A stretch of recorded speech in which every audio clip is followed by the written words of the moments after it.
my journey sa pag-build ng monster tank. Tara, samahan niyo ako. First day, pick up ko muna yung stand na pagpapatungan ng mga tank. Boom! Swak na swak. I'm excited. Second day, punta tayo kay Brother Owen para bilhin yung mga need natin sa tank. Grabe, solid na super red ni Brother. Nabili na natin yung mga needs. Punta naman tayo sa Angono to pick up my monster tank. Let's go! Ganda ng view kay Boss Michael. Yan, sampalan natin para may uwi na. Grabe yung pagkagawa, solid. At ang bigat, sobra.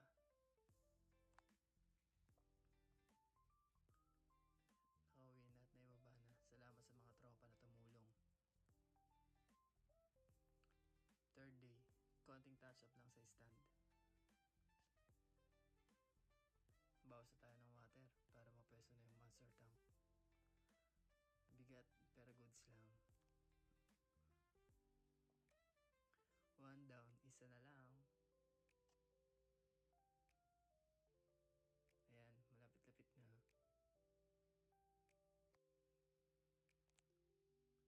Lagyan natin ng water para makapagkakondisyon na ng tubig.